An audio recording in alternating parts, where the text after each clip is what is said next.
আসসালামু আলাইকুম দর্শক বন্ধুরা, সবাইকে আমার ইউটিউব চ্যানেলে স্বাগত জানাই। এই মুহূর্তে আমি দাঁড়িয়ে রয়েছি একটি কৃষকের অত্যন্ত একটি জনপ্রিয় স্থান ফসলি ক্ষেতের পাশে রয়েছি। আমার পেছনে পেঁয়াজ রোপণ করছে, নিজেদের চাহিদা মেটানোর জন্য পেঁয়াজ রোপণ করছে। নির্দিষ্ট সময় পর এই পেঁয়াজটি আবার উত্তোলন করবে। চলুন কিভাবে তারা পেঁয়াজ রোপণ করছে আমরা দেখি। কাকা আসসালামু আলাইকুম। কাকা ভালো আছেন? আলহামদুলিল্লাহ। এটা কি রোপণ করছেন? পেঁয়াজ এটা হচ্ছে পেঁয়াজ। এটি কি কালির? না, কালির না, এটা হচ্ছে পেঁয়াজ হবে। ও আচ্ছা, এটি হচ্ছে পেঁয়াজ হবে। এটা হচ্ছে ভাতির চারা, সেটা লাগানো হচ্ছে। এই যে চাচা, গ্রামের চাচা ভাতি রোপণ করছে, এরপরে পেঁয়াজ হবে। একটা লাইনে লাগাচ্ছে, দেখুন। এটি হচ্ছে লাইন সোজা করার জন্য নিয়ে যাচ্ছে, যেহেতু পেঁয়াজ লাইনে লাগানো হয়। দেখুন একটু বাঁশের টুকরা দিয়ে নিয়ে যাচ্ছে, লাইন সোজা করছে। আর এই যে পাশে লাগিয়েছে পেঁয়াজের চারা বা ভাতির চারা, এটাই বড় বড় পেঁয়াজ হবে। আর আমি আপনাদেরকে যদি একটু দেখাই, এটি হচ্ছে ভাতির চারা। আর এই যে দেখুন নিচে রয়েছে পেঁয়াজ, এই পেঁয়াজই অনেক বড় হবে। আর এভাবে কেটে কেটে লাগাতে হয় পেঁয়াজের চারা বা ভাতির চারা, এরপরে অনেক বড় হবে পেঁয়াজ।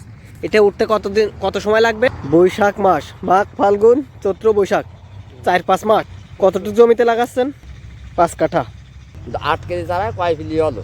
এই যে একটু এখান থেকে লাগাবার পাতলা লাগা, ওইটা কোনো দরকার নেই তোমার। ফিলি কিনে দাও। ফিলি কিনে দাও, ঠিক কয় ফিলি। এটি হচ্ছে পেঁয়াজের চারা। এই চারা মূলত কেজিতে বিক্রি হয়। 1 কেজি পেঁয়াজের চারা বর্তমানে 50 টাকা। 15 কেজি পেঁয়াজ লাগানো যায় 1 কাঠা জমিতে। আর এই যে চাচা পেঁয়াজ লাগাচ্ছে, পাশে রয়েছে সরিষা ক্ষেত। আর দেখুন এটি হচ্ছে তার ক্ষেত। একটি লাইন হতে অন্তত 1 ফুট দূরত্বে পেঁয়াজ লাগানো হচ্ছে, এরপরে সেচ দেওয়া হবে। আর এটি মূলত উঠতে 4 থেকে 5 মাস সময় লাগবে। আর এর আগে সার দেওয়া হয়ে গেছে না? সার দেওয়ার পরে এরপরে সেচ দেবেন, আবার সার দেবেন, এইভাবে পড়ে থাকবে। এরপরে 5 মাস পরে উঠাবেন। এই যে দেখুন চাচা লাগাচ্ছে। একটি হচ্ছে 4 ইঞ্চি পর পর একটি গাছ থেকে আরেকটি গাছ দেওয়া হচ্ছে। আর সুন্দর এভাবে লাইনে অনেকগুলো এভাবে লাগানো হয়। তোমার নাম কি? আসিফ মাহমুদ। আসিফ মাহমুদ। তুমি কি কাজ করছো? তো জমিতেই পেঁয়াজ উৎপাদন দিচ্ছি। ও, তুমি পেঁয়াজ রোপণ করছো? আচ্ছা, একটা হাই দিয়ে দাও। এই যে চাচারা এখানে কাজ করছে। আর ঠিক পাশে এখানে এর পূর্বে লাগিয়েছিল পেঁয়াজের গাছ।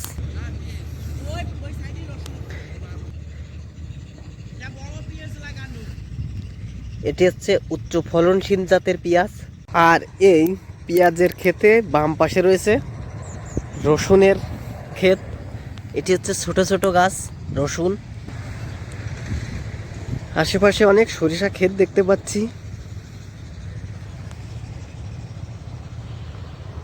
সো বন্ধুরা, এই ভিডিওটি যদি আপনাদের ভালো লাগে তাহলে লাইক, কমেন্ট, শেয়ার এবং সাবস্ক্রাইব করে পাশে থাকা বেল আইকনটি বাজিয়ে দিন। আপনারা গ্রামের যে কোনো বিষয় নিয়ে ভিডিও দেখতে চান তাহলে আমাকে অবশ্যই কমেন্টে জানান। Bye bye.